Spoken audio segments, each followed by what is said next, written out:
And without further ado, let's get up on our feet and put our hands together again for our keynote speaker of the night, all the way from Washington, D.C., Brother Anthony Browder.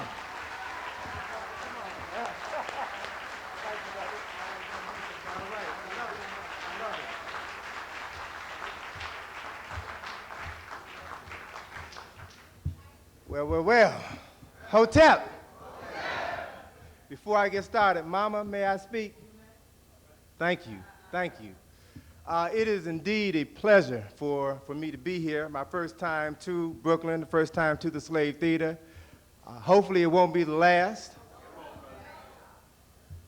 I'm quite pleased that Brother Maddox referenced those who have been responsible for my development, because surely I cannot take the credit myself. It was back in 1978 that I first heard Dr. Ben speak, and back then I had hair. My hair looked like Don King. My mind was blown. I, 2 years later, first heard Dr. Clark, and again, Brother Clark took me to another level. And then about 2 years after that, I had the pleasure to meet Brother John G.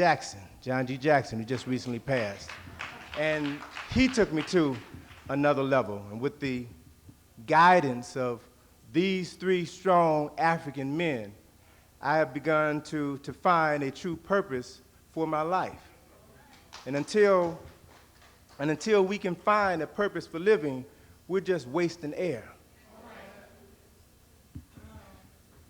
What I want to share with you this evening is a lecture and slide presentation that deals primarily with my latest publication, Nile Valley Contributions to Civilization.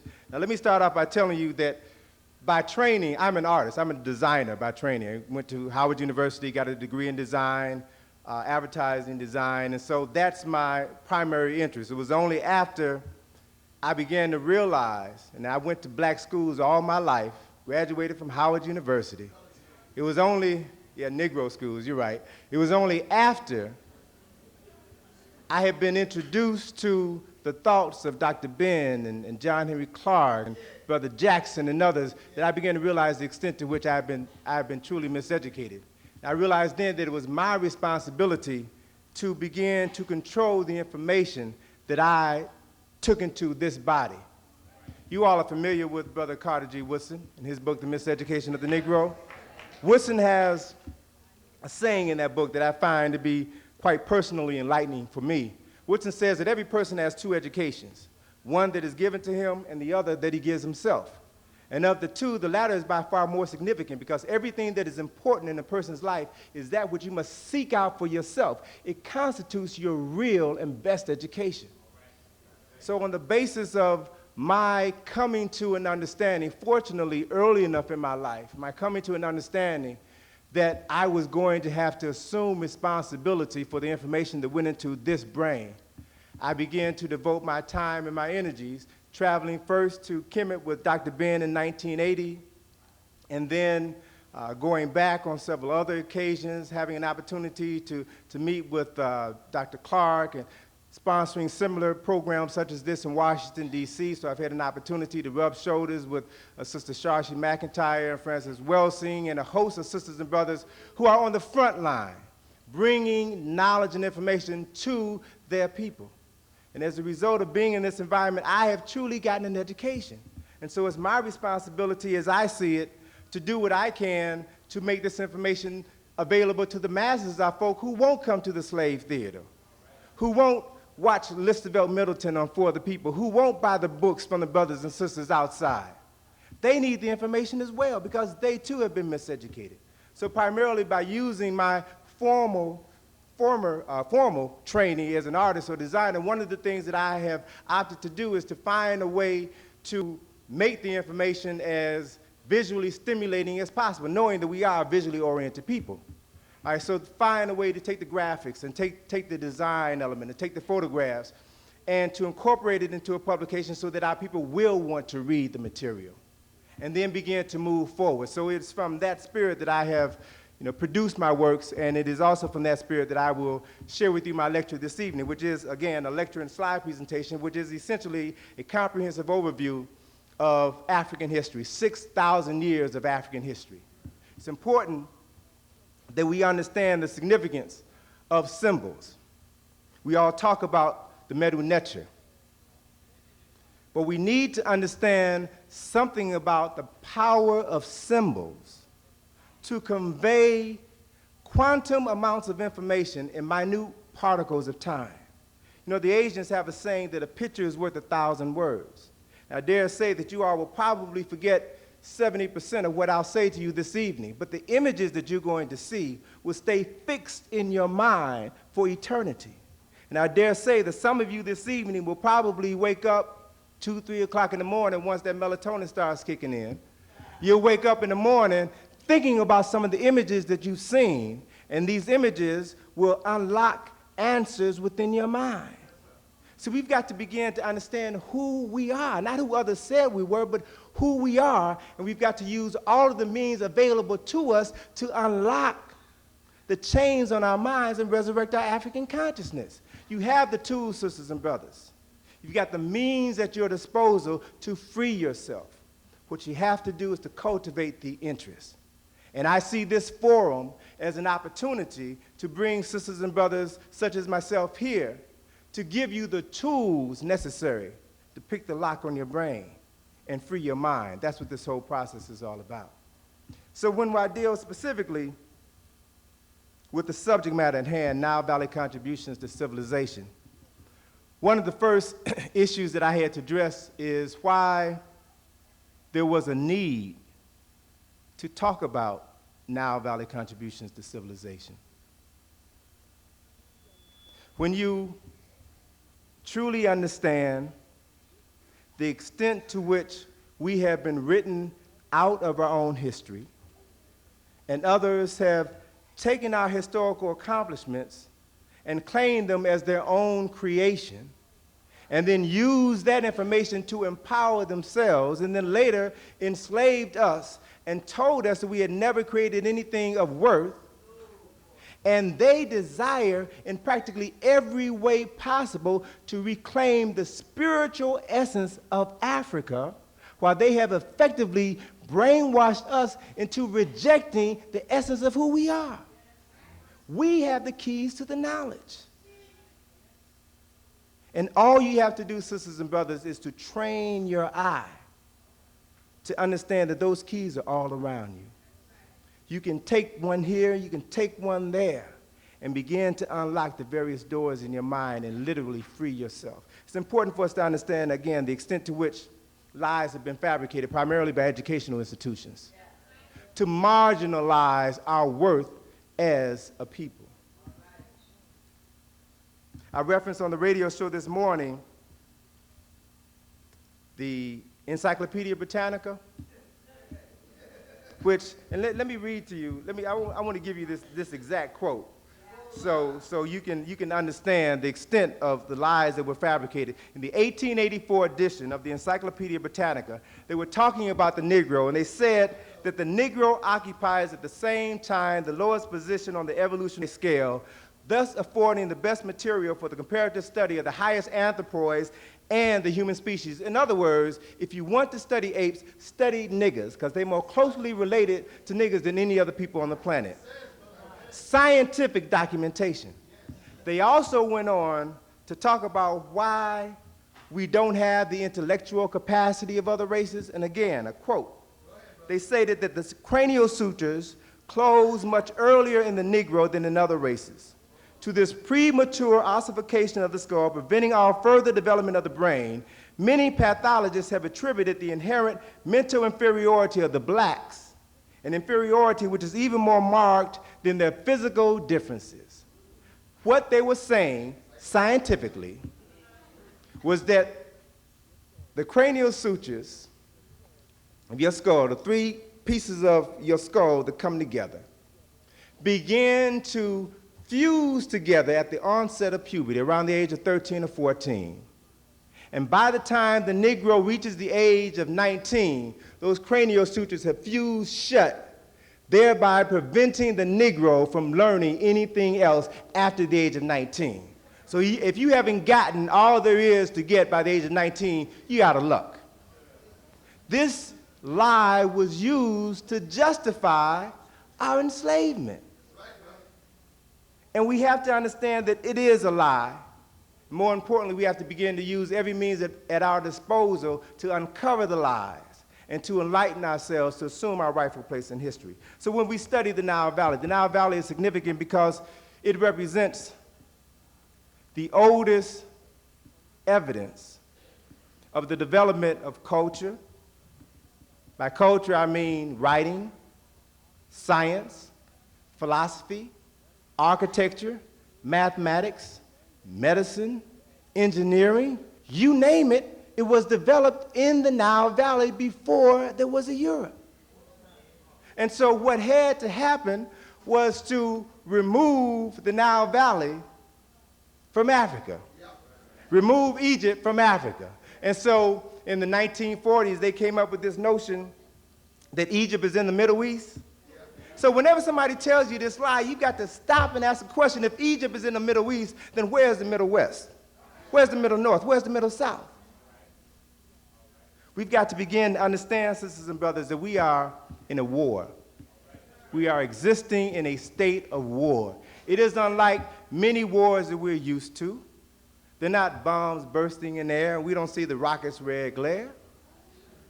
The war, the battlefield is right here in our minds.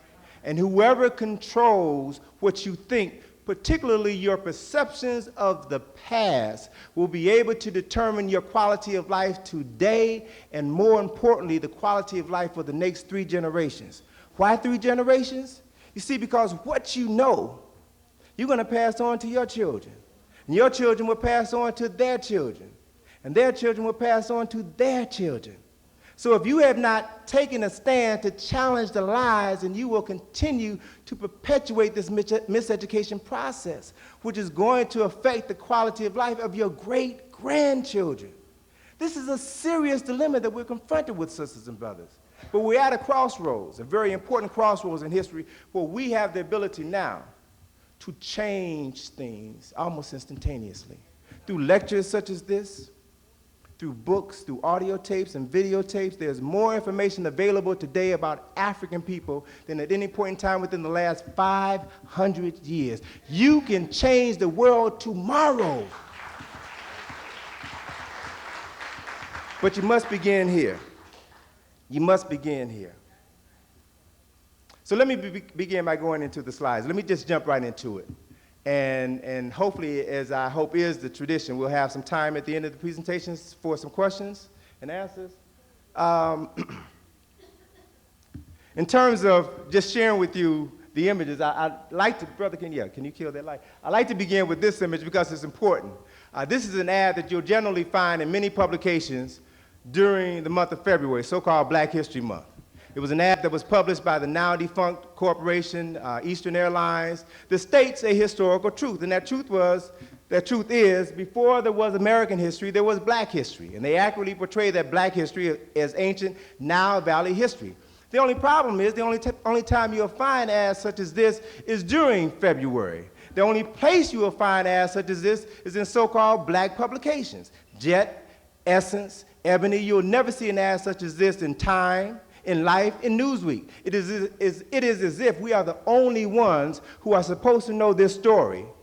And the only time we're supposed to know it is February, which is the shortest month of the year, and the coldest month of the year, which has been set aside to celebrate the history of the oldest people on the planet. It is insane.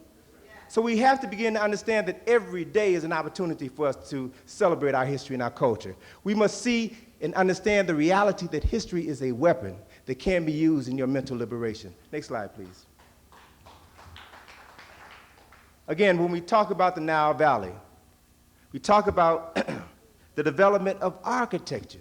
The very first building ever designed and constructed by human beings is still standing today in Africa, the Step Pyramid of Saqqara, designed by a person that I'm sure all of you all know, Imhotep, the brother responsible for designing this structure. Again, when you see this image, you must allow this image to to wash away all of the derogatory stereotypes that we have in our mind, that we have ingrained in our minds about Africa, believing that Africans lived in caves, lived in trees, lived in huts. They designed the first skyscrapers on the planet. This is a remarkable accomplishment. Do you understand the thinking that went into designing this structure?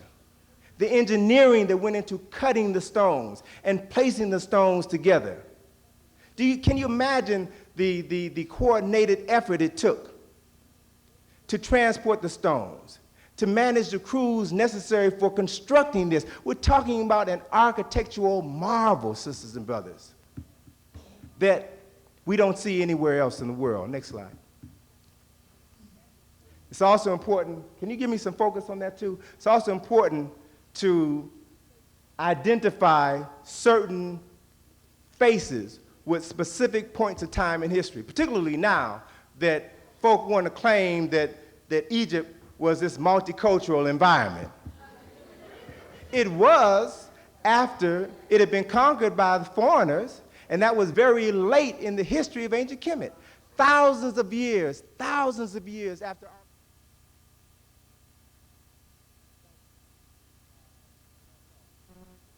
thank you. We can't have it all, but we do the best we can. It's important for you to see this face and to know that this is Zoser, a king of Kemet, a man who during his reign was one of the most powerful men on earth, commanded the mightiest army on the face of this planet, was one of the wealthiest men on the earth. We can still tell that he is a brother, even though his nose is missing. And that's no accident. We'll talk a little bit about missing noses and lips later on in this presentation. Can we have the next slide, brother? Here we see three structures which represent the most important archaeological site on the planet. It is at Giza where you can find this selection of pyramids, the most significant of which is in the background here. This is Khufu's pyramid, a structure which, from the time that it was built, approximately 2500 BCE, up until 109 years ago, this building was the tallest man-made structure on Earth. It covers an area of 13 acres, 3.5 blocks wide by 3.5 blocks wide by 3.5 blocks wide by 3.5 blocks wide. Rises to a height of 450 feet, as tall as a 45-story building. This one building is comprised of over 2.5 million stone blocks, which weigh an average of 2.5 tons each. There are 5 stones inside of this building that weigh 70 tons, as much as a railroad locomotive. And the technology does not exist today to move a stone that weighs 70 tons. I want you to understand something about the technological greatness that existed thousands of years ago that cannot be duplicated today. There's enough stone in this great pyramid of Khufu to make 30 Empire State Buildings. Do you understand what you are seeing, sisters and brothers? And you must also understand that this building was not built by slave labor, nor was it built by so-called Jews when they were enslaved in Africa. Because as Doc Van has said on numerous occasions, this structure was built over 1,000 years before the first Jew, Abraham, was born. This is a reality. So again, you have to understand why the Europeans are unwilling to give up Kemet. Because this is a testimonial to the greatness of the minds of African men and women. It is a testimonial to what you can do when you get that little white man out the back of your mind, when you resurrect your African consciousness and recreate your greatness. Next slide, please. Now, you all know what this statue is, don't you? What is it? All right. Now, I hear several different names, and let's deal with that issue right now because it's important for us to realize that most of the names of African people, places, and things have been renamed by non-African people. The word pyramid is not an African word. The word pharaoh is not an African word. The word Egypt is not an African word. The word Sphinx is not an African word. This is a statue of Her-Maket, Heru on the horizon. It is an image, and there are many scholars who, upon re-examination of this statue, there are now many scholars who believe that this was the oldest sculpture ever carved by human beings. It has been dated to have been built somewhere between 7,000 and 10,000 years ago. It has the face of Heru, the son of God, and the body of a lion. And one of the things that you must understand when it comes to interpreting African objects is that we must begin to see them through the eyes of African people. Many of the things that African people have created were symbolic, and that in order to truly understand what they represent, you cannot take the image literally. Of course, we know that the lions have human heads. So what possibly could this statue represent? The head on this body of the lion is the head of Heru, the son of God. It represents divine intellect. The lion's body represents the animal nature that exists within all human beings. Think about this reality. We, to this very day, still use very colorful metaphors to describe animal tendencies that human beings sometimes exhibit. Brothers will see a nice sister and they'll call her, look at that nice fox, look at that chick. You know, you invite someone over to your house and they have poor table manners, you'll accuse them of eating like a pig. Sisters all too often, and sometimes rightfully so, will accuse brothers of dogging them, using animal metaphors to describe animal tendencies that we sometimes exhibit. So what is a lion? The lion has been regarded as the king of the beasts, represents the king of this animal nature. But if you look at this statue which is 240 feet long, 66 feet high, you'll see that the body of this lion is sitting down very calmly, very cool, which means that the lower animal nature is now under the control of an educated and refined mind. It is through the development of your intellect that you can conquer the beast that dwells within. That is what this statue represents. And it is because African people understood the essence of who we are and what it takes to elevate our God consciousness that they were able to create 5,000 years ago things that cannot be duplicated today. And that power still exists within you right now.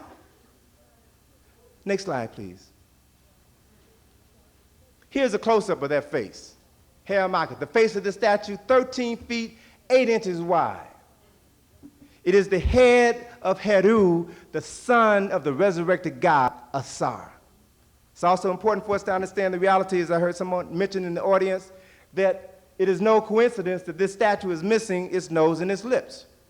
We know specifically that in July of 1798, Napoleon Bonaparte came to Egypt in the first leg of his journey to conquer the world. He came to Egypt because he had always held this ancient civilization in very high regard. So Napoleon assumed that if he could conquer Egypt and rediscover some of the greatness of the ancient Egyptians, this would assist him in his quest to conquer the rest of the world. So then imagine Napoleon's surprise when he comes upon this statue of Her-Maket, the statue which still today sits in a pit below ground level. And it was at that time in 1798 literally buried up to his neck in sand. And the only image that Napoleon saw staring down upon him was this 13-foot, 8-inch wide head of an African, of a brother. And Napoleon was unable to accept the historical reality that he was confronted with. He therefore instructed his soldiers to take the cannons and shoot the nose and the lips off of this statue. Napoleon is also responsible for giving us the statement that history is a lie agreed upon. And I submit to you all this evening, sisters and brothers, that when it comes to telling the history of the story of African people, the general consensus has been to lie, to say that you have no history, you have no culture. But if you are willing to do the homework, then you can pull the covers off of the lies. All right? Next slide. Let me share with you one process. On the right here is a photograph of 1/30th of the beard of Haremachit. This segment, this fragment of the beard, is now on display in the British Museum in London. This is a portion of the original beard. The shattered pieces of the face of Haremachit, the nose and lips, are in the basement of the British Museum, and they're not on display. But this portion of the beard is. Now, I want you to understand that this is the original beard. It was broken into at least two pieces, and you can see here where it's been fused back together. The image on the left is a copy of this beard. The copy is in the Cairo Museum. So the Europeans have the original, and the Egyptians have a copy. Again, I want you to identify the copy because it is seamless. Okay, you don't see this broken segment here. Make a mental note of this slide because I'm going to refer to it a little bit later on. Okay, next slide. Now, this, sisters and brothers, is a sphinx. This is a Greek sphinx. The word sphinx is a word, if you were to go home this evening, pull out your dictionary and look up the word sphinx, you'll find that the word sphinx means the strangler. The word sphinx means to strangle or to hold. The story of the sphinx comes from the Greek and the story of Oedipus Rex, King Oedipus. The story of Oedipus is the story of this winged monster that had the head and breast of a woman and the body of a lion that was perched on a cliff alongside of the road that led to the city of Thebes in Greece. And this sphinx would ask a question of every person who wandered down that road. And that question was known as the riddle of the Sphinx. This riddle was nothing more than a metaphor for the human experience. The riddle was what walks on 4 legs in the morning, 2 legs in the afternoon, and 3 legs in the evening. And the more legs that it walks on, the weaker it becomes. Whoever this Sphinx put this riddle to, when they could not answer the riddle, they were strangled by the Sphinx. Hence the association of the word Sphinx meaning the strangler or to strangle or to hold. Why does the Sphinx have the head of a woman? Because the Greeks believed that women were inherently inferior to men. The Greeks believed the women were evil. The Greeks legitimized the concept of homosexuality because they believed that the greatest love that a man could ever have is with another man. And still believe that, yeah. Unfortunately, so do some confused brothers believe that as well. But listen, according to the story of the Sphinx, this monster killed everyone, strangled everyone who could not answer the riddle. The only person who successfully answered that riddle was a man by the name of Oedipus, who, realizing that the riddle was a metaphor for the human experience, thought about it and said that the correct answer is man. Man, as a child, in the morning of his life, crawls on 4 legs. As an adult, in the afternoon of his life, stands erect on 2 legs. And in the evening, as an elder, walks with a cane on 3 legs. So after having given the correct answer to the riddle, the Sphinx then commits suicide by jumping off of a cliff.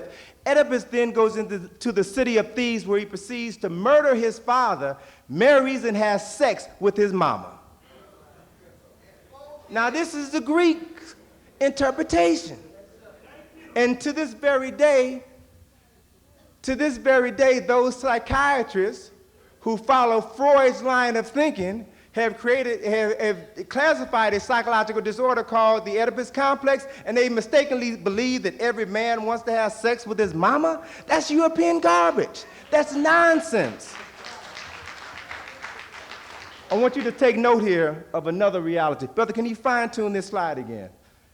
Here, in this profile of the Sphinx, you see that the tail of this lion does not end with the ball of fur like it does on the statues of Haremachit and Kemet.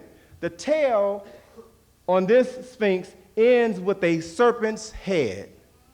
So here we see the first interpretation of women with the serpent and both being evil. This is where the concept comes from.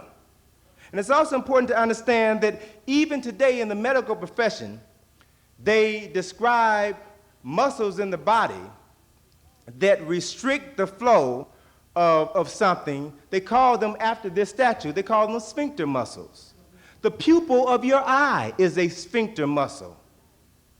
When you walk from a darkened room outside into the light, your sphincter muscle or your pupil contracts to limit the amount of light coming into your eye.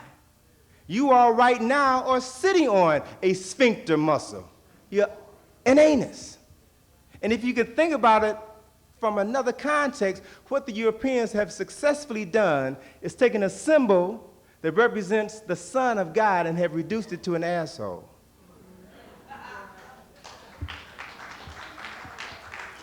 We're talking about serious business.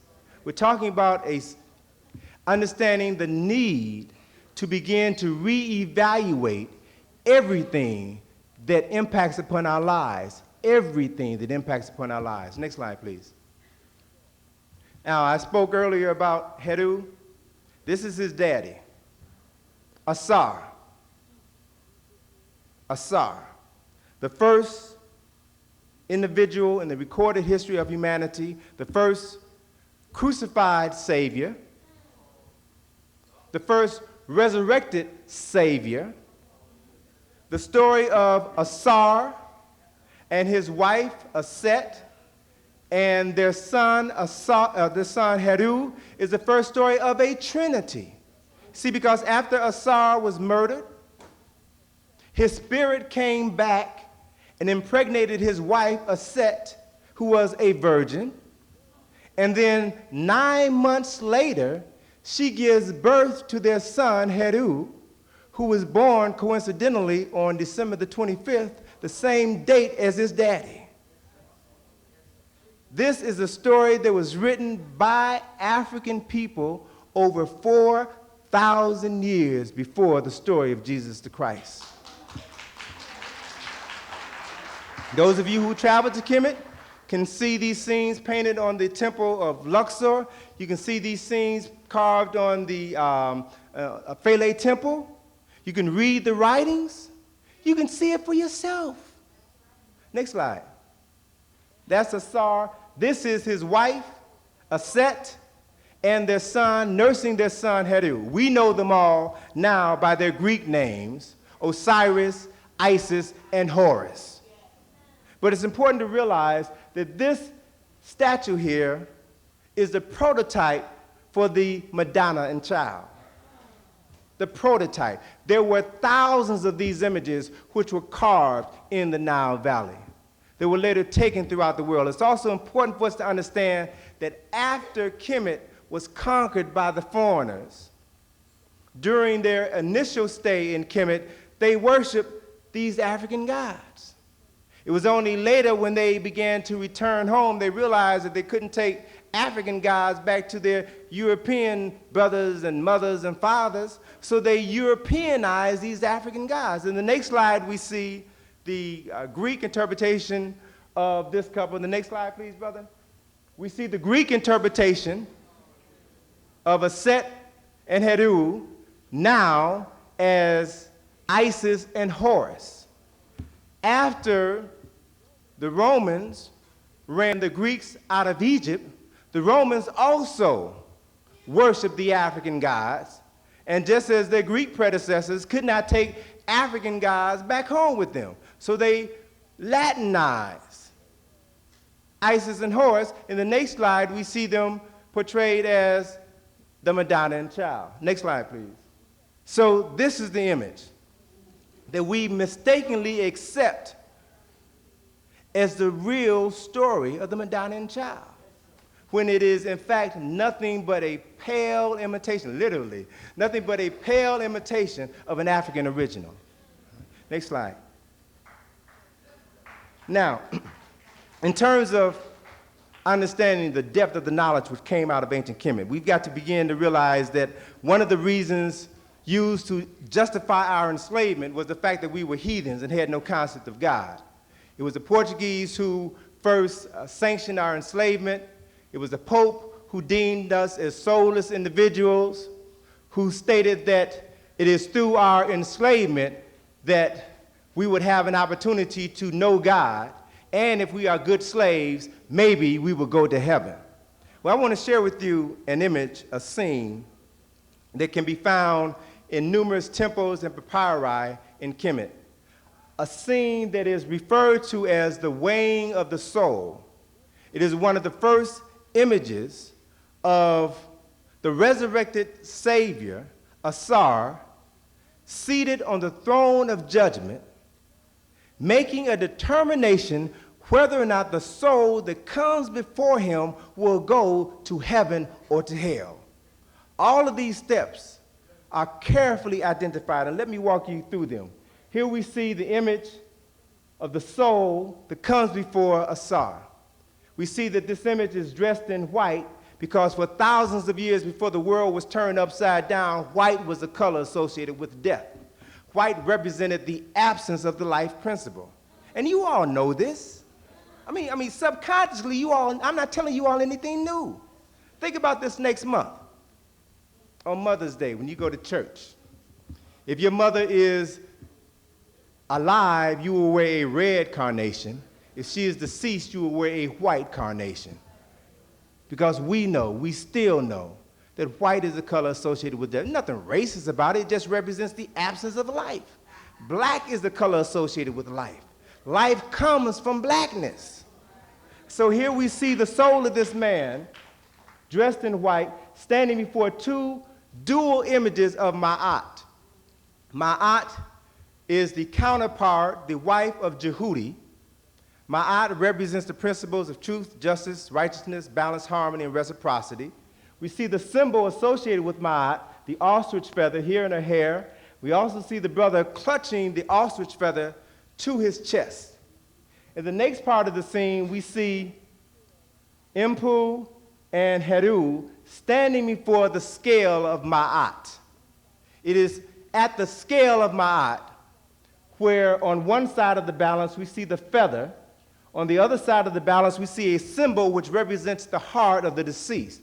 Why the heart? Because in the African tradition it was believed that the heart was the seat of the soul. Hence the title of this scene, The Weighing of the Soul of the Deceased. So as the soul of this man is weighed opposite the feather of Ma'at, he recites the 42 admonitions of Ma'at. He declares his innocence to God. He says, I have not stolen. I have not robbed. I have not committed adultery. I have not spoken ill of God. 42 admonitions of Ma'at. And if he is telling the truth, then his heart will be as light as a feather. That's where the concept comes from, meaning that he has lived a righteous life in accordance to the principles of Ma'at. And this event, the weighing of the soul, is recorded in the book of judgment by Jehudi, the husband of Ma'at. And then Asar, seated on his throne, makes the final judgment as to whether or not the soul of this man goes to heaven or hell. Powerful concepts, sisters and brothers, that were developed by African people thousands of years before they resurfaced in the Christian world. Next slide. Again, can we have some fine focus on that slide, please? Here's another image of Ma'at.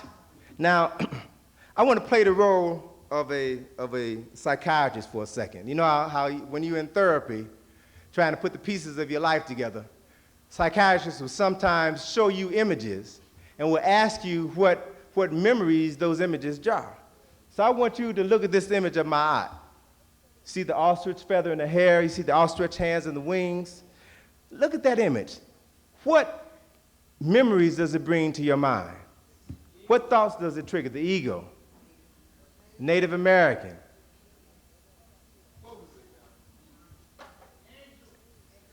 Brother on the back hit on it. Next slide. The concept of the angel came from the image of Ma'at. Here is a 15th century painting of the archangel Michael. Here you see a human figure. Can we fine focus that, brother? Human figure with wings, holding in his hand the scale of Ma'at, the balance of truth and justice and righteousness. On one side of the balance, you see the soul that is to be weighed. On the other side of the balance, you see the forces of evil tugging on the balance for this soul. an African concept. Again, that's why I say it's important for you to understand not only the history, but the symbols associated with that history, so that you will then be armed to go anywhere in the world and resurrect your history by reclaiming and identifying your symbols. They're all over the world, sisters and brothers. Next slide, please. A couple of things I threw in just to talk about the vastness of the knowledge that was developed in the Nile Valley. Here's a photograph of an object that was once on display in the lobby of the Cairo Museum, right in front of the statue of Imhotep. This is not Imhotep, Zoser. This object was originally labeled the bird of Saqqara. It was found in Saqqara, in the region where the Step Pyramid is. This object was originally found the latter part of the 19th century, and it was aptly described a bird. It wasn't until the early 1970s that two aeronautical engineers from the Goddard Space Flight Center right outside of Washington, D.C., saw this object on display, looked at it, and then looked at each other and smiled, and thought it looked similar to planes that they had seen in America, specifically the C-41 aircraft, military aircraft. And so what they did was to receive permission from the Egyptian government to take the measurements of this bird of Saqqara. They came back to the States. They made a scale model of this bird. They put it in the wind tunnel, and they found that it had the capacity to fly. So this bird has now been relabeled the glider of Saqqara. All right? Now look at it. When was the last time you saw a bird with wings on top of his body? When was the last time you saw a bird with a vertical as opposed to a horizontal tail? And what is so fascinating is that they have been unearthing other objects such as this in Saqqara, and is now leading many scholars to possibly question the existence of aerodynamic thought in ancient Kemet thousands of years before the Wright brothers. Okay? Next slide. Here again is another image I wanted to throw in just to give you an extent of the technological greatness, technological accomplishments that were made by African people. This, you all know, is a castle, correct? And unfortunately, because of our miseducation, as we grew up, whenever we saw castles, we would think of jolly old England. We would think of castles in Germany. We would think of castles and, Knights of the Round Table and all of this nonsense. But how many of you all realize that this drawing, this reconstruction, is of a castle that was built in Nubia 1500 BCE, complete with drawbridge, moat, towers, a city within a city. Architectural styles, again, developed by African architects and engineers thousands of years ago that most of us know nothing about. Next slide. Now, one of the reasons why we don't know about this was beautifully written about in a book by Professor George G.M. James entitled Stolen Legacy. Professor James talks about how the Greeks first came into Kemet under the leadership of Alexander, the so-called Great Macedonian, who conquered Kemet. And as he went up the Nile, he closed down many of the temples, many of the universities in Kemet, confiscated thousands of books, burnt other books. This information was then brought to the northernmost part of Kemet, or Egypt at that time as it was known, and was deposited into a university that was created after the death of Alexander, the University of Alexandria. It was deposited in the library in his honor. It was then that Greek scholars, would-be mathematicians, would-be physicians, came to Kemet to study the accumulated wisdom of the ancient Africans. It is because of this knowledge that was already available that Hippocrates went on to become the so-called father of medicine, even though he lived over 1,000 years after Imhotep, the first physician in the recorded history of humanity. It's important to understand that Euclid studied mathematics in Africa. And if you understand these historical footnotes, you then will be able to understand how, why it was possible for Aristotle, Alexander's former tutor, to write over 300 books on 40 unrelated topics, which was impossible for one man to do in his lifetime at that point in time without the aid of a computer. But it was a very easy thing to do if the information already exists. And all you have to do is to translate it from Medu Neter into Greece. And then you can pass these creations off as your own. So it's important to understand this book and what it represents. It's also important to understand something about the mindset of a thief. The mindset of a thief today is no different than the mindset of a thief 2,000 years ago. Whenever a thief steals something, they would do their best to cover up their tracks. So the Greeks were no different. If you travel to Kemet with Dr. Ben or Dr. Hilliard or myself, you will see that approximately 75 to 80% of the statues of the African kings and queens and other personalities, 75 to 80% of the statues are missing heads, noses, and lips in an attempt to disassociate African people from that culture and civilization. But the statues that curiously have their heads and noses and lips in place are the statues that look like Europeans, are the statues that were carved during the Greek and the Roman occupation of Kemet, very late in the history of ancient Kemet. Next few slides speak for themselves. Statues missing noses. Next slide. Statues missing heads. All over the land. But it's also important to understand that not all the statues were destroyed. Next slide shows you one statue that wasn't completely destroyed. This is a statue of Ramesses II from his temple at Abu Simbel. Even though that nose is missing and the top part of the lip is a little shattered, you can still tell that brother may look like your Uncle Joe or your neighbor from down the street, still is a brother. But it's important to understand the extent to which Europeans had to recreate the images of the ancient Africans. Next slide shows you an image of the same king that was built during the Roman occupation of Egypt. Y'all thought Michael Jackson was the first person that underwent a drastic nose job? No. Greeks have been doing this for years.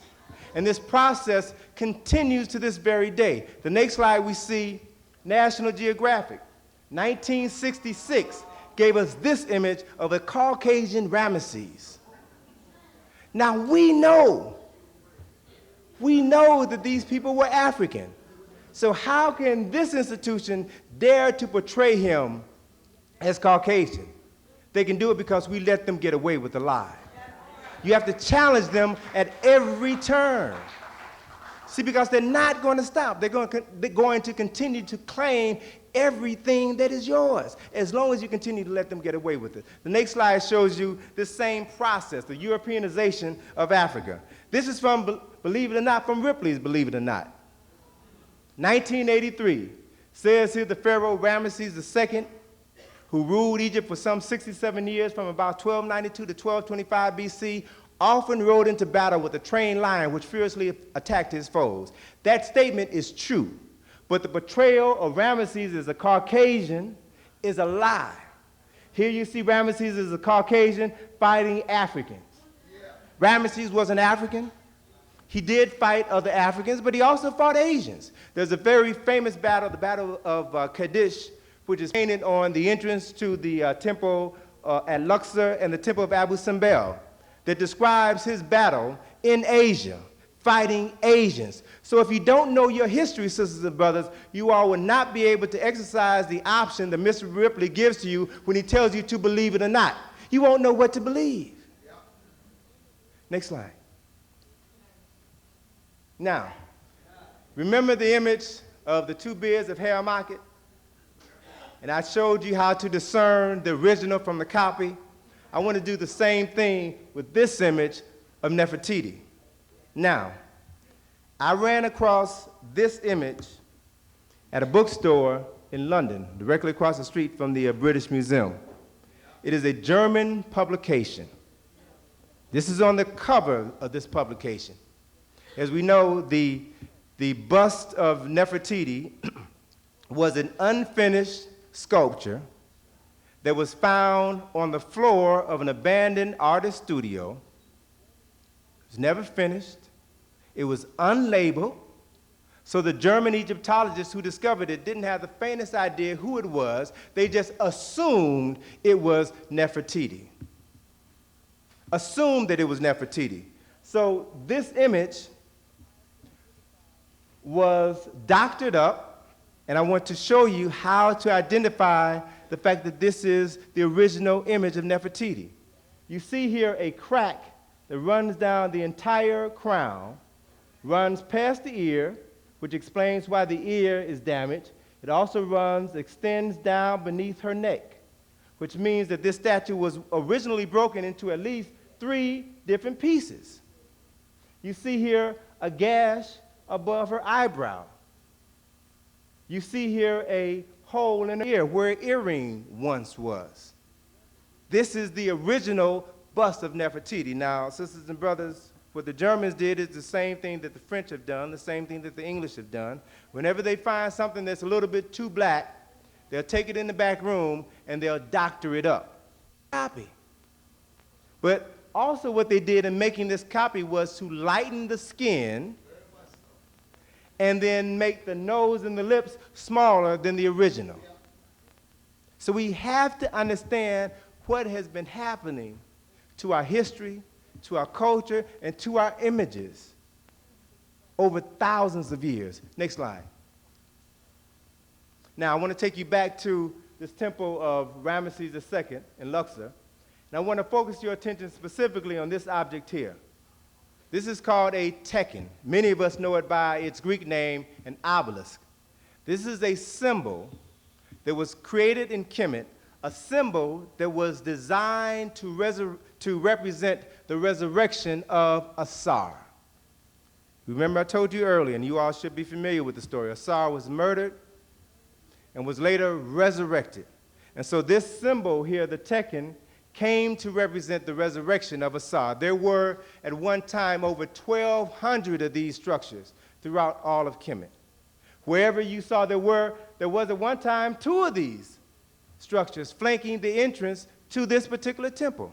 Almost every temple had 2 tekkenu. Wherever you see 2 tekkenu standing in tandem with one another, they represent the masculine and feminine complementary aspects of the Creator. All right? But it's important for us to understand that in 1833, after Egypt was then ruled by the Arabs, Muhammad Ali, the Turkish ruler, Muhammad Ali, who was then the ruler of Egypt, who didn't have any affinity with the culture of the ancient Kemites, saw nothing wrong with giving this other tekken to his good friend, King Louis Philippe of France. Gave it to him as a gift in exchange for a clock which Muhammad Ali put in his mosque. And the next slide shows you this clock that was given to him by King Louis Philippe, a clock that never worked, all right, stands at the citadel at the mosque of Muhammad Ali in Cairo. And King Louis Philippe's gift, the next slide, now stands majestically at the Place de la Concorde in Paris, France. Now, understand what this structure is. It is a symbol. It has a variety of meanings, but I want to focus on just one interpretation tonight. It is a symbol which represents the resurrection of Asar, the first story of a resurrected Savior. It is a symbol of an African God. Today, there are probably less than a dozen of these structures in Kemet. The rest have been scattered all over the world. Next slide shows you, yeah, there's one right here in Central Park. That's right. It's growing. And there's a wonderful story. As a matter of fact, the next volume of this series, Exploding the Myths, is going to deal specifically with the European theft of African monuments. It's tentatively called An African-Centered View of Washington, D.C., Masonry in the United States, in which we're going to talk about the European lust for African monuments, their attempt to recreate the essence, the spirit of ancient Kemet in the United States of America. Here is an African tekken that stands in the center of St. Peter's Square in the Vatican. Every Easter Sunday, the next slide, every Easter Sunday as the Pope stands, okay, I don't have it. Every Easter Sunday, as the Pope stands on his balcony delivering his Easter sermon, he stands before a 6,000-year-old monument that represents the resurrection of an African god. The Pope knows that. That's why the Pope prays to images of Set and Heru, the African Madonna and Child. Every time the Pope goes to his homeland in Czeskowa, Poland, he prays at the shrine of the Black Madonna and Child. He knows what the real deal is. African Tekenu in England. Next slide. Everywhere you go, you find African symbols. Here is a symbol. This is in Charlestown, Massachusetts, right outside of Boston. A memorial built to honor the European Americans who died fighting in the Revolutionary War. Now think about this reality. They are fighting the British for the control of the land that they took from the Native Americans. And in honoring their dead, they do not use a British monument or a French monument or a Greek monument. They use an African monument. Why? Because of the secret reverence they have for those things that sprang from the minds of African people. This is an important reality that we have to understand. Next slide, please. Here, all right, my hometown, my current hometown is Washington, D.C. We have a tour, an African-centered tour of Washington that I created back in 1986. And it was a tour that I did. I had just come back from my second trip to Kemet. And I kept, the trip was fresh on my mind. And as I drove around the city of Washington, I kept getting flashbacks to things that I had seen in Kemet. And then, it suddenly dawned upon me that there were a host of objects in Washington, D.C. that were similar to things that I had seen in Kemet. So what I did was to identify a number of these objects and to develop a tour that dealt specifically with the design of Washington, D.C. based upon African concepts of city planning, African concepts of monumental architecture. And so what I want to show you in these next few series of slides is the extent to which those responsible for creating the capital of the United States of America borrowed from your ancestors. Here is, wait, go back, brother, go back. Don't jump me now. This is the Washington Monument, the tallest Tekken in the world. Again, realize that this is a symbol that represents the resurrection of an African god. This symbol is now the symbol for the most powerful nation on the face of this planet. Here you see the reflection of the monument in its reflection pool. And all you have to do is to study the architectural styles developed by our African ancestors to realize that this is nothing but a pale imitation of an African original. The next slide shows you the Apeti Sut or Karnak Temple in Kemet, two standing Tekenu and their reflection in their reflection pool. Every temple in Kemet had Tekenu. Every temple in Kemet had a sacred lake. So you can begin to see where these ideas came from and how they influence your European masters. Next slide. Here's a photograph that I ran across a couple of years ago. In 1912, a committee was established to build a memorial to Abraham Lincoln, okay? And John Russell Pope, one of the most famous architects of Washington, D.C., designed a number of really famous structures, submitted this drawing as a memorial for Abraham Lincoln. This is a drawing of a scale model of Khufu's pyramid as a memorial for Abraham Lincoln. Now, the members on that committee rejected this drawing because it was, quote unquote, unoriginal and would have been a little bit too obvious as to what their inspiration was. So they rejected his design, and they opted for the more traditional Greco-Roman style architectural structure, which you see in the next slide here. All right? They opted for this structure here. But what's interesting to note is that the artist, the sculptor that they hired to create the statue of Abraham Lincoln in the memorial, borrowed from an image that can be found in the Nile Valley. The next slide shows you Abraham Lincoln sitting on his throne in the Lincoln Memorial. That was inspired by the next slide, Ramesses II seated on his throne in Abu Simbel. Again, if you understand the symbols, if you know how to interpret the symbols, you can find your history anywhere. You can walk down the street, any city in the United States, and see your historical greatness. Next slide. Memphis, Tennessee, 2 years ago, built this scale model of Khufu's pyramid, a 33-story pyramid. They're even talking about, or should I say, there was talk at one point in time about putting Elvis's body in this pyramid at what would be the equivalent of the king's chamber. But it's significant for us to understand something about the history of Memphis, Tennessee. Memphis was founded by Andrew Jackson along with 2 other individuals. He designated that site in Tennessee alongside the Mississippi River because the Mississippi reminded him of the Nile River in Egypt. You all are aware of the fact that the city of Memphis is a Greek interpretation of an African name. The African name is the city of Mennefer. It was renamed Memphis. It was the capital of Kemet.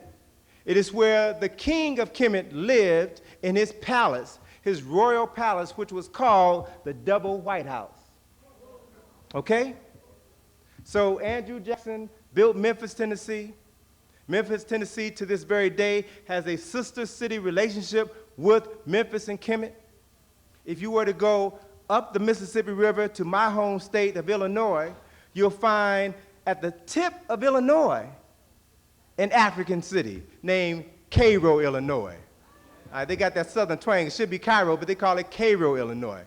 The whole southern region of Illinois is referred to as Little Egypt because the people who settled there saw a similarity between the Delta region of southern Illinois and the Delta region of Lower Kemet.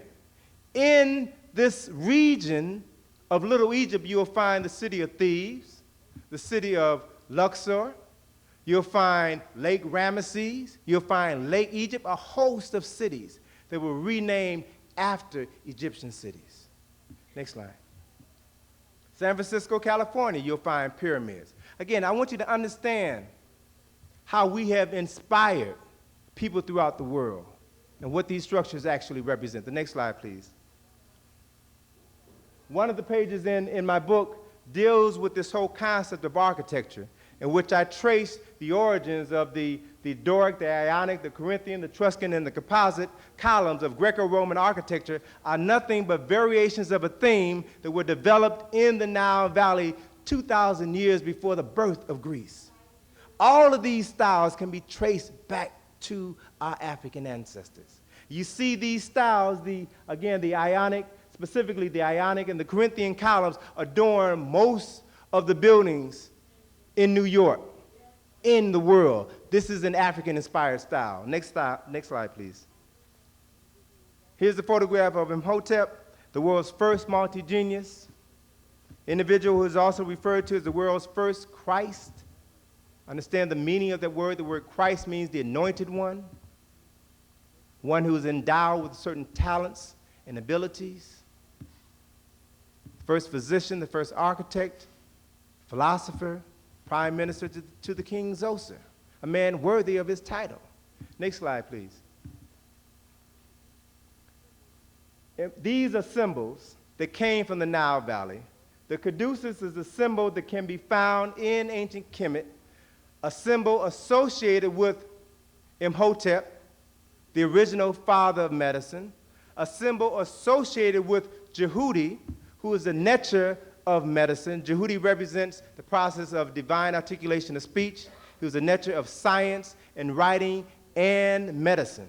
So this symbol that we call the caduceus, the symbol of medicine today, was derived from the Nile Valley and has been modified and used by the National Medical Association. The American Medical Association is the symbol associated with veterinary medicine, all right?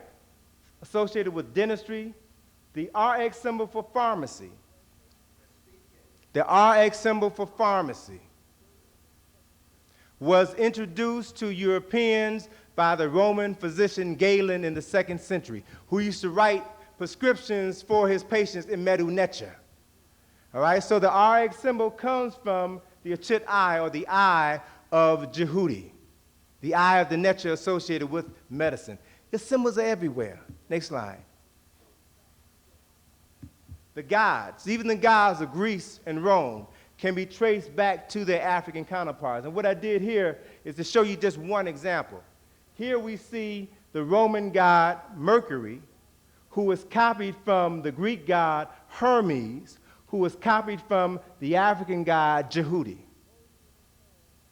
Here you see Jehudi, the Neter of science and medicine, holding in his hands two staffs with serpents intertwined around them, one wearing the crown of Upper Kemet, the other wearing the crown of Lower Kemet. You see the same symbol has been modified. It is now being held by Hermes. It is called the caduceus, and you also see Mercury holding this same symbol. Again, if you understand the history and the symbolism, you can reclaim your heritage. Next slide. Again, another image out of the book. Something as simple as the alphabet. You can trace back every letter of the Roman alphabet, which we use today, can be traced back to its Greek counterpart, which can be traced back to its Phoenician counterpart, which can be traced back to its Semitic counterpart, which can be traced all the way back to a Kemetic prototype. Every instance, they're the same. Even the meanings of these symbols are the same. Next slide. Now, the artist in me, looks for examples everywhere, all right? Here is the eye of Heru, the son of God.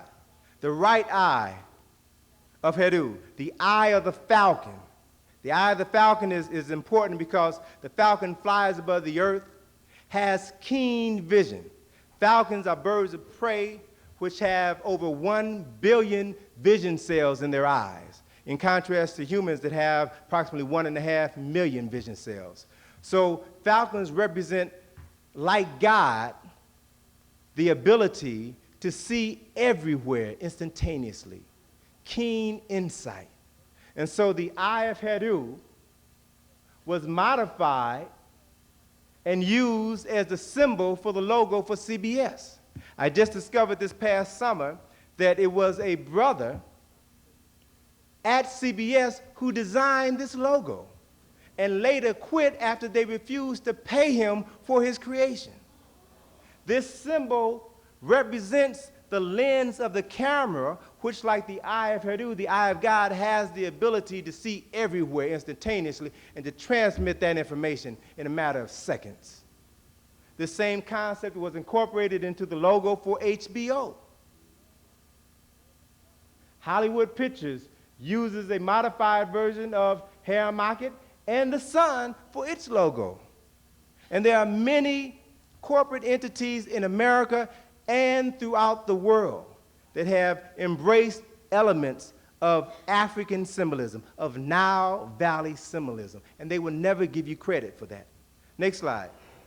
Now let me just share with you another mind blower, all right? Another mind blower. And I can't take the credit for this. I was in Houston, Texas last April, and after my lecture, a brother came up to me and dropped this on me.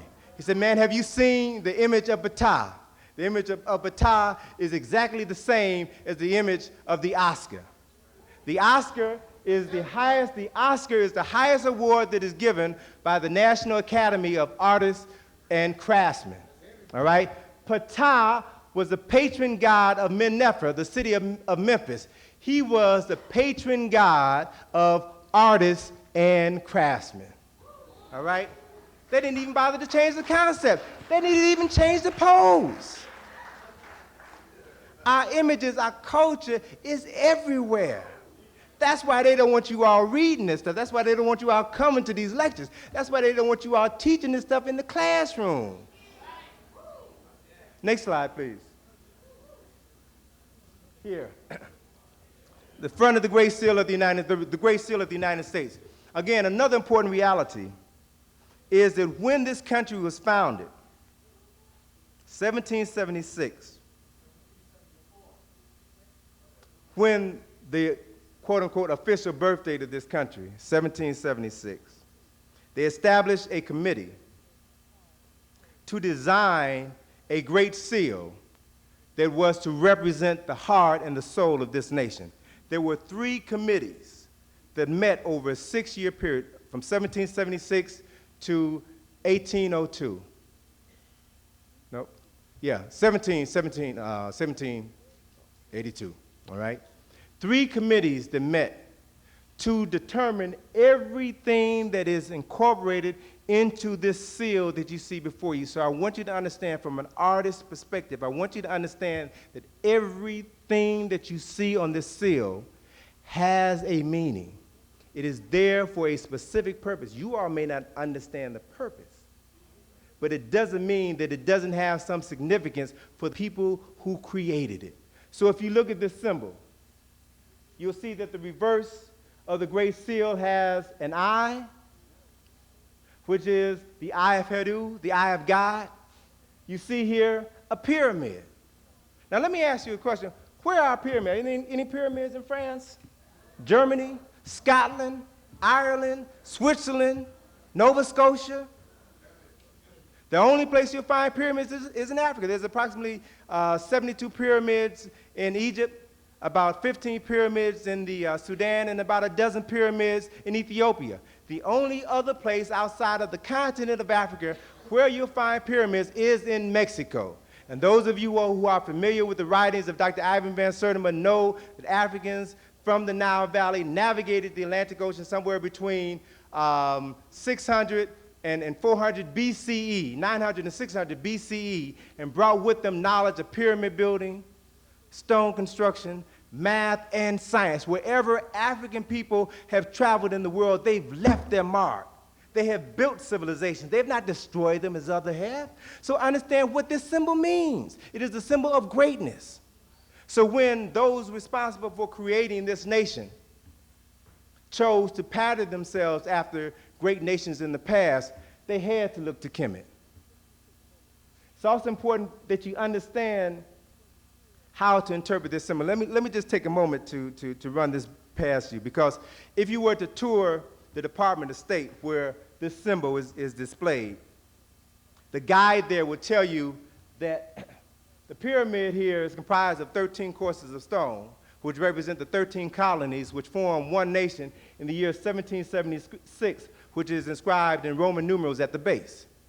The inscription Novus Ordo Seclorum means that this was a new order of ages that was created in the year 1776.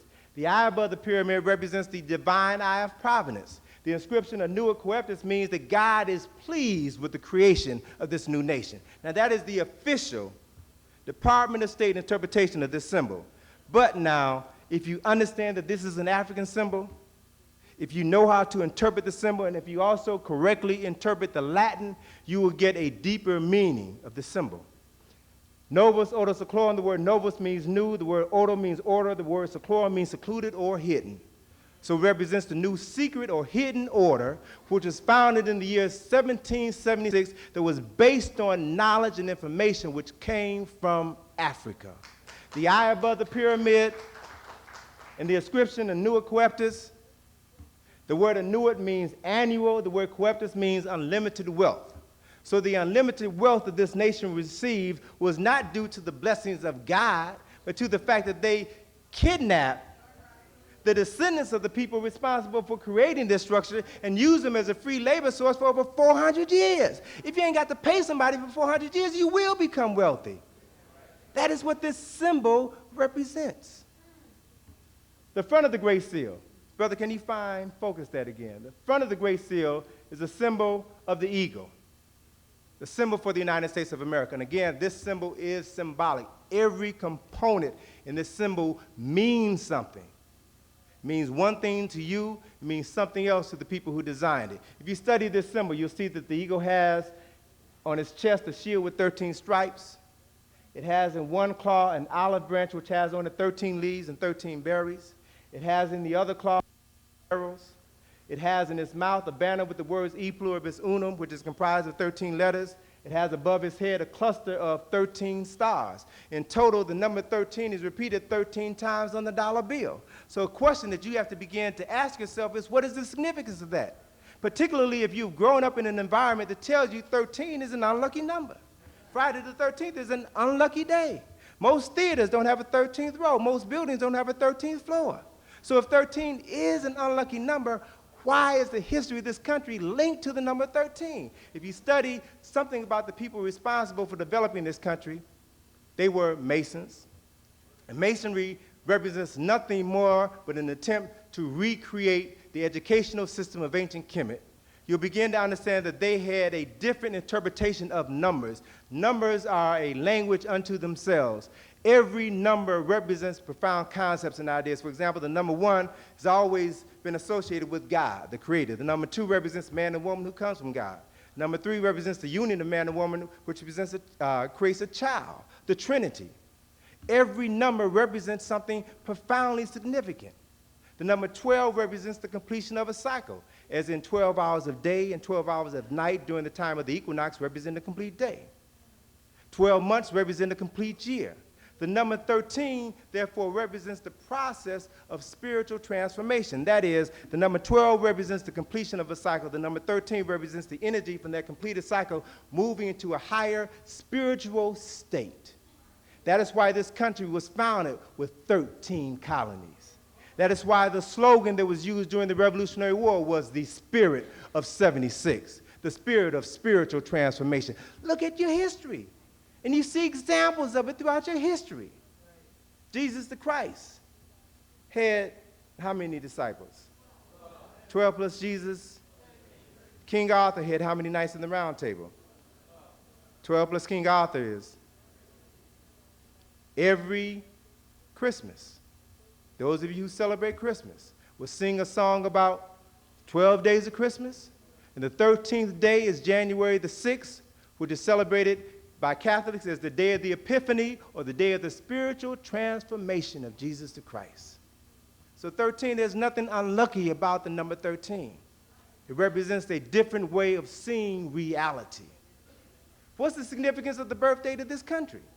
The United States, the official birthday of this country is July the 4th, 1776. What's the meaning of that? 7 and 6 is 13. What's the significance of July the 4th? July the 4th fell exactly 13 days after the summer solstice, which fell on the day of June the 21st in the year 1776. So this whole country is rooted in a level of scientific and philosophical and spiritual information that the average person knows nothing about, and the wealth of that information comes from you. Comes from you. So this symbol here is a copy of the symbol of Heru, the resurrected, the son of the resurrected God.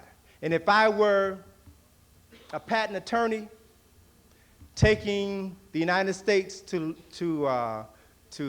court, suing them for copyright infringement, I doubt seriously if a judge and 12 people in the jury would not rule in my behalf. Again, I also show you here that the stars above the eagle's head form 2 pyramids. These 2 overlapping pyramids represent the masculine and feminine complementary aspects of God. Ain't nothing Jewish about these symbols, sisters and brothers. They represent the masculine and feminine complementary aspects of creation. Next slide, please. Here again, I want to take you back to Haymarket. Again, I want to play the role of a psychiatrist. I want you to study this image. More specifically, I want you to focus your attention on this stone tablet, the stela in between the paws of Haymarket. The next slide shows you an enlargement of that. Can we have the next slide, please? Again, I want you to look at this image, and I want you to go back now. And I want you to tell me what thoughts come to your mind when you see this image. 10 Commandments, all right? Good idea. And again, when you all think of the 10 Commandments now, you must be aware of the reality that Moses was born in Egypt. Moses was a very common Egyptian name. It says in the Bible, Moses was learned in all of the wisdom of the Egyptians, which meant that he went to school in Kemet. And Moses, when he led his people out of Egypt, gave them laws, 10 laws, called 10 Commandments. But what they don't tell you is that Moses left 32 behind. These 10 Commandments were a part of the 42 Declarations of Innocence that Moses studied when he was in Kemet. But it's important to note that one of the commandments that he did not give his people was one that said, "Thou shalt not lie." And it's also important to understand the psychological difference between a commandment and a declaration of your innocence. See, because in Kemet, we knew we were godlike. So all we had to do was to attune ourselves to the Creator, and we would become godlike, so that when it came to our day of judgment, we could declare our innocence to God, as opposed to these other folk that had to leave for questionable reasons. They had to be given commandments because of their savage nature. Thou shalt not do this. Thou shalt not do that. That attests to their level of savagery. We need to understand the differences. Next slide, please. What about this? The stela. The tombstone. Another African monument which represents a profound psychological need that Europeans have to surround themselves with African artifacts and activities pertaining to life and death. Even in death, they want to take a part of Africa with them because of what it means to them, because of what it meant to you. Your knowledge of death, your knowledge of the continuation of the life cycle was important enough to them to surround their graves with these monuments. And if you were to move around in any cemetery, next slide, you'll see other African structures. What about that? Do you all realize that you are the best kept secret on the planet? Folk have more knowledge about your history and culture than you do. Folk want to be more African than you do. Do you realize what this means? This is their desire to try to be African. And because of our brainwashing, most of our people, unfortunately, they're not in here tonight, but most of them don't want to have nothing to do with Africa when the world cannot get enough of what African people created. Very important reality. Next slide here. Now, in the process of resurrecting our history and our culture, there are those who are going to set roadblocks in your way, who are going to tell you that to claim Egypt as African is to fabricate history. They ought to know because they fabricated enough to know the fabrication when they see one or think they see one. And so they even will print in their publications stories mocking history, the Afrocentric myth, and take an image of a Greek philosopher and put a Malcolm X cap on it to make a mockery of your struggle for liberation. They ain't got no respect for you. Next slide shows you even in Newsweek, they gave you this image. Was Cleopatra black? Image of Cleopatra and put a red, black, and green African earring in her ear. Insulting you at every turn. When in reality, this question is irrelevant. Who cares about Cleopatra? Cleopatra was Cleopatra was a product of miscegenation, of the Greek invasion of Kemet. She came hundreds of years after, or literally thousands of years after all of the great monuments had been created. All of the great literature had already been written. Cleopatra is insignificant. If they want her, they can have her. Let's talk about African personalities that are purely African. The next slide shows you an attempt to deal with that issue, all right? The New York Times did a story on our African struggle. And they questioned the legitimacy of Afrocentricity. They contacted a number of scholars. Asa Hilliard was one of them. And Asa talked to them about the Nile Valley origins, the African origins of the Nile Valley, and suggested, rather than bringing up this issue of Cleopatra, he suggested that they show an image of Nefertari, of Queen T. And he said that there are dozens of images around. Why don't you show an image of Queen T? And that will settle the debate. So what did they do? They got this image of Queen T. 3/4 of her face missing. They had that image of Queen T, and this was in the February the 4th, 1990 issue of the New York Times. The title of the article was, "Africa's Claim to Egypt's History Grows More Insistent." The caption accompanying this photograph said, and I quote, "Sculpture believed to be the head of Queen T of Egypt, who lived in the 14th century BC. Revisionist historians argue that she was descendant of black Africans." Given the option now to tell the truth and to come clean, they continue to lie. They showed you this image of Queen T, next slide, instead of showing you this image, which would have answered the question. But they continue to play games. Let's just spotlight one African family. This is Queen T. Let's look at her husband, Amenhotep III. This is the brother, again, even though his nose is missing, you can still tell this is the brother. Let's look at their children. Next slide shows you their oldest son, Amenhotep IV, or Akhenaten. And I like to call this brother Lionel Richie, because if you see the statue in Kemet, the brother got a profile similar to Lionel Richie. And what about his younger brother? Next slide shows you his younger brother, his baby brother, King Tut. You all have seen this image dozens of times. I dare say hundreds of times. But how many of you, those of you who haven't gone to Kemet, how many of you have ever seen the back of the mask, back of this statue? Probably very few of you. Why? Because if you see the mask, the back of the mask, it will answer the question as to the ethnicity of the ancient Egyptians, not the Greek Egyptians, but the ancient Egyptians. Next slide shows you the back of the mask of King Tut. Braids, cornrows, dreadlocks. Who wears their hair like this?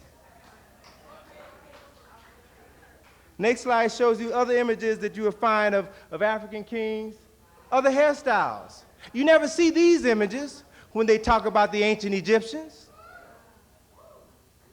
Even though the nose is missing, you still can't get around that hair. Can't get around it. If you go in the Cairo Museum, the next slide you see in the Cairo Museum on the second floor, wigs that were worn, next slide please, wigs that were worn by the priests of ancient Kemet. Hairstyle is similar to those worn by sisters today. Ain't no difference, you're the same people. Next slide. This is what they use to comb their hair. Look like that pick y'all used in the 1960s, doesn't it? When you see these images, you realize who we're talking about. We're not talking about an Elizabeth Taylor version of Cleopatra. We're not talking about a Charlton Heston version of African history. Or Yul Brynner, thank you. Next slide. Now, let's deal with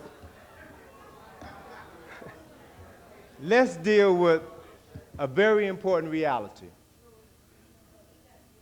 Let's ask the question of what happens to a people who have continually been denied their history and their culture, who have been written out of their history and their culture, who accept the lies that they are nothing more than heathens and savages, who believe that they had no concept of God, who believe, as a result of their miseducation, that their dark skin is unattractive, believe that their kinky hair is inappropriate, believe that their good old juicy kissing lips are too big, and this nose that takes in the most important object that you'll ever take in, precious air, that this nose is too wide.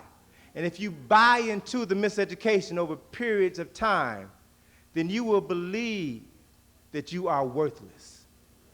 And if you have enough money, you will eventually pay a plastic surgeon to do to you what Napoleon did to Herr Marquette, change your nose and your lips in order to become like your oppressor. But we have to realize that this process did not begin with Michael Jackson.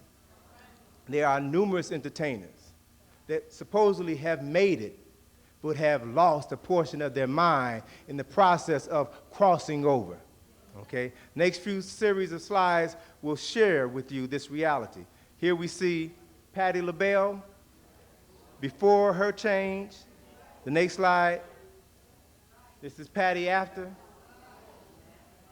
Now I want you to realize, I want you to understand the pattern that you're seeing. You're seeing images of Africans who, as a result of their miseducation, are now cutting off their noses, cutting off their lips, and frying their hair in an attempt to become more European. All right, let's go forward, brother. Here is George Benson before his change. Next slide shows you George today.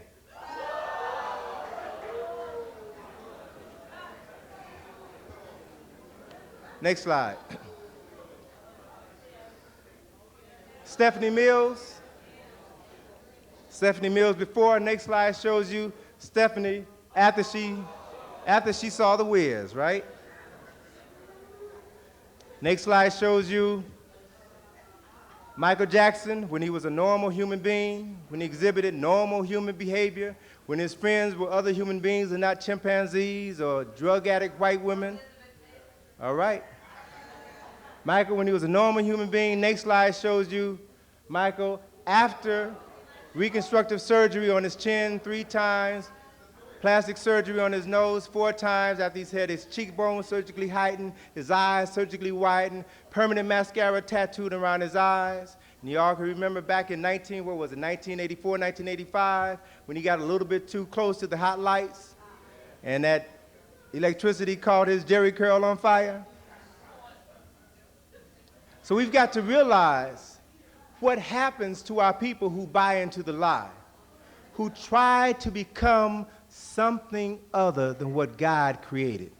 See, because, we say that we're very spiritual people, and we say that we believe in God, and we say that we believe that we were created in the image of God, but miseducation is a powerful thing. It will make you deny your God by denying yourself. Next slide, please. Now, this issue, this concept was so important that an organization called the Black-Owned Communications Alliance published this ad. And they asked a question. They submitted this question to parents. What's wrong with this picture? What happens to the mind of your children, particularly your male children, who will grow up in a society that will never reinforce their self-worth? What happens to those children who see images of other people as great heroes, but the best that they can see is images of them as drug addicts, as people lying on the ground with body bags being pulled over their bodies, as worthless, ignorant buffoons? What happens to that child? That child will say, I will reject all of those images, and I will accept any image that looks good to me. So if you as parents don't understand your obligation to your children to protect their minds, their fragile minds, from the negative images in the media, then your children will continue to turn on you. As a parent, I felt that it was my responsibility to do what I could to help my daughter, to bring her to the lectures, to introduce her to Dr. Ben and Dr. Clark and Asa Hilliard and Lynn Jeffries and Rosalind Jeffries and Frances Welsing and Shashi McIntyre, so that she could see strong African men and women and feel proud about herself. So on one occasion, she kind of threw me for a loop when she came home from school and said, Daddy, they're having a Halloween party at school, and I want to go to the Halloween party as Snow White. I had to stop and think about this. Now, why would she say she wanted to go as Snow White? And I remembered that the movie Snow White had just been re-released. So there were commercials running on television every day. There were advertisements in the newspaper every day. There were images on the back of the cereal boxes. So she is constantly being bombarded with these images, and it's my responsibility to tell my child, baby, if I'm going to allow you to participate in a pagan holiday, pagan celebration, then I'm going to at least let you dress up in a costume that will reinforce some sense of your cultural identity. So I remember going down to the store with my daughter to look for some costumes, and all I saw were images of Batman and Superman and Kermit the Frog and Miss Piggy and Teenage Mutant Ninja Turtles, figments of other people's imagination, but nothing that would reinforce within the mind of my child some sense of self. So I said, well, no, I don't see anything here that I'm comfortable with. We will leave. But Daddy, I need a costume for the party. I said, baby, I will make you a costume. And as I'm driving home, I'm kicking myself in the butt. Now I'm thinking, you know, you take these stands, you don't have time to make a costume, but you got to do something. And so I thought of images that I had seen on my travels to Kemet. I thought of appropriate female images for my daughter. So the image of Newt that I had seen in the ceiling of a tomb in the West Bank came to my mind. So I created the costume. Next slide shows you the costume that I made for my daughter. Took a leotard. I painted the sun in the leotard. I painted the stars on her body. She had a little purse with a name tag that said Newt. I drew a description of Newt and a brief definition as to who she was. And I said, baby, when you go to school,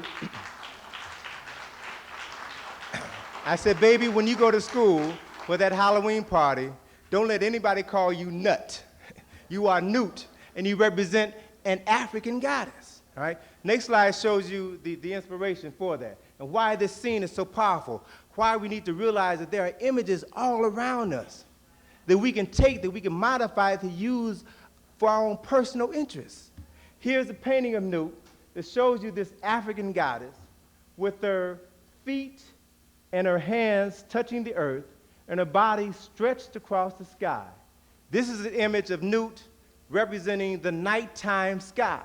So here we see her mouth about to swallow the red disk of the sun as it sets in the western horizon. So the sun is now swallowed by Newt, swallowed by the sky, and it then moves through her body. Here you see the little stars in the nighttime sky. The sun moves through her body, and it emerges in the east now as a golden ball of light coming forth from the womb of this African goddess. I said, that is a powerful concept. It's powerful because our ancestors saw the sun as a symbol for God, and they had enough respect for their women to show a woman giving birth to God. Powerful information, powerful images that you all have at your fingertips. So what we've been doing every year since that point in time, while she still celebrated Halloween and they had Halloween parties at school, is that every year she went dressed as an African personality, all right? The next slide shows you an image of her. Let's see. This is when she went as Queen T, all right?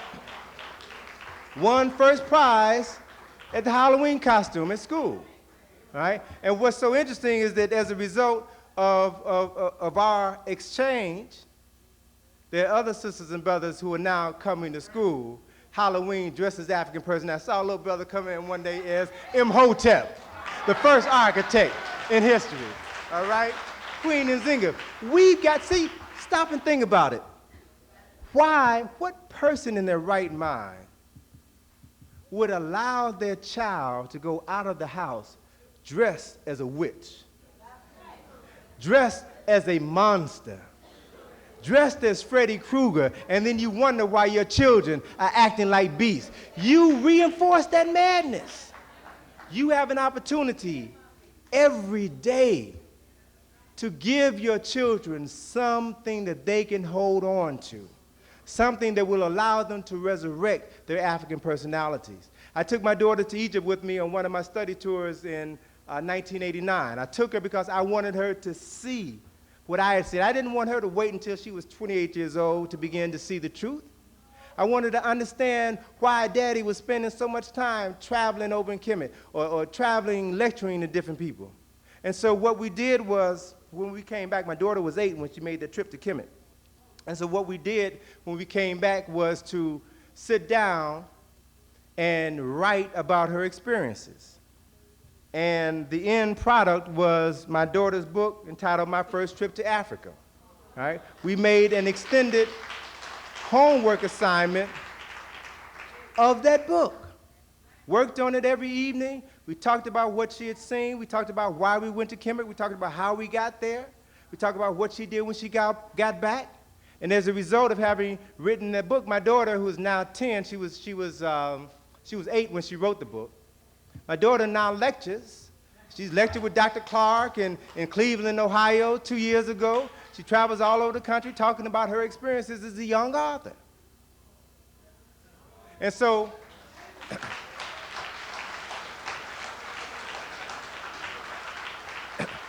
my daughter and I have this working relationship. And that working relationship is my commitment to her that wherever you travel with me outside of the country, we're going to write a book about your experiences. And the proceeds from the sale of your book is going into a trust fund to pay for your college tuition. So the deal is this.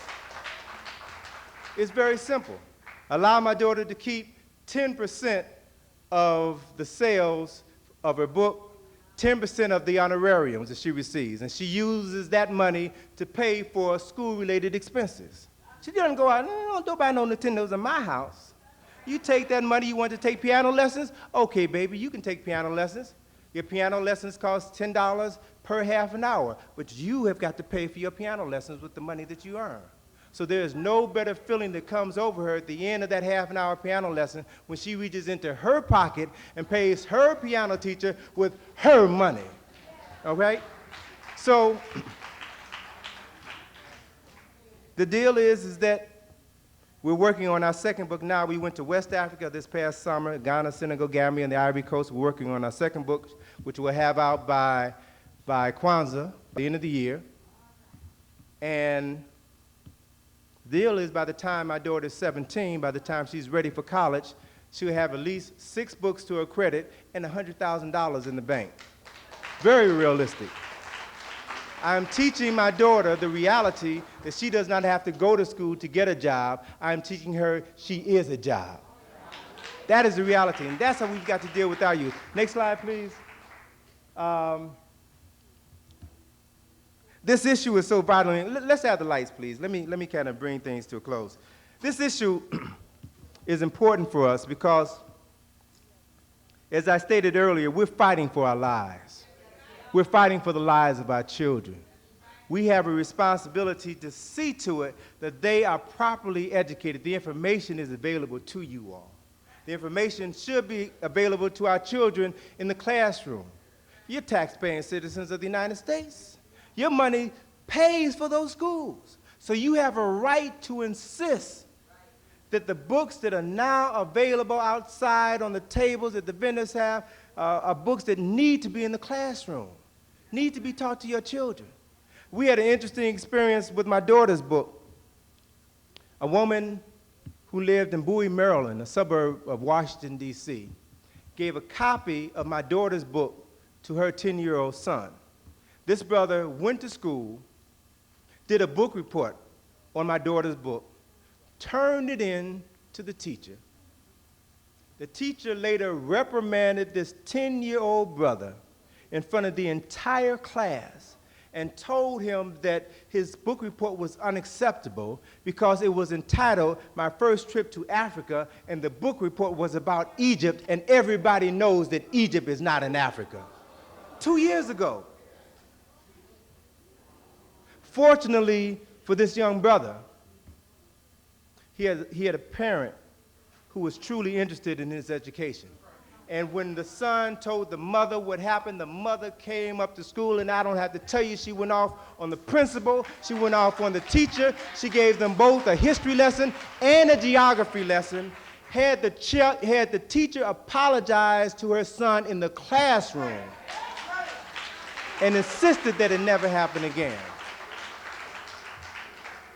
You know, so when I was working on my latest publication, Nile Valley Contributions to Civilization, I wanted to design a publication that could be used for the classroom, a textbook, specifically for those teachers that want to teach about this information but don't have the books. Don't have the books? I use my skills as an artist, I use my knowledge of history, and design a book for you. I talked with Dr. Clark last June, we were at a conference in New Jersey last June, and Dr. Clark was asking me about the book, how the sales were going, and he mentioned to me that the book should be used in the textbook, in the classroom, and that he said, you know, you need to do a study guide for that because teachers don't like to do a lot of work. You know, so if you can do a study guide, then you can ensure that the book will be used by more teachers. So, never one to disrespect any advice that I get from Dr. Clark, I said I'll work on it. During the summer, I had two brothers, had two sisters and a brother, friends of mine, school teachers in the Washington area, work on a study guide. The study guide came out in January. Lesson plans, every chapter in the book, information that can be Xeroxed and passed out to the classroom, answers to the questions, all right? So there's no reason for people not to gain access to this information. We also just recently developed a videotape, and we've put together what we refer to as a multimedia educational system, all right? So that we're developing information that can be used specifically for the classroom. Information that can be used in the classroom, information that can be used at home, information that can be used in the study group. So that there's no reason for us not to begin to access that information and then not to begin to use that information to liberate ourselves and our children. Sisters and brothers, we're at a very critical point in our history. So pleased to see that as one president is being buried in the United States, a new president is being resurrected in South Africa. We need to understand that we're about to see the nature of the world change. And the question that we have to ask is, where are we going to be when the world changes? I want to leave you with a poem from my first book, the Browder file. The poem is entitled Transition 13. And now that I have explained to you the symbolic and the spiritual significance of the number 13, hopefully you can interpret this poem as it was meant to be interpreted. Transition 13 states, in the beginning we knew not, and we studied, and we learned all there was to know, and we taught others. Then we forgot what we had learned, and then forgot that we had forgotten. Now we are taught by those who were once taught by us knowledge that we already have. So we study. We learn all there is to know, and we teach others. And the question that we must ask ourselves, sisters and brothers, as we prepare to move into the 21st century is, will we forget again? Thank you.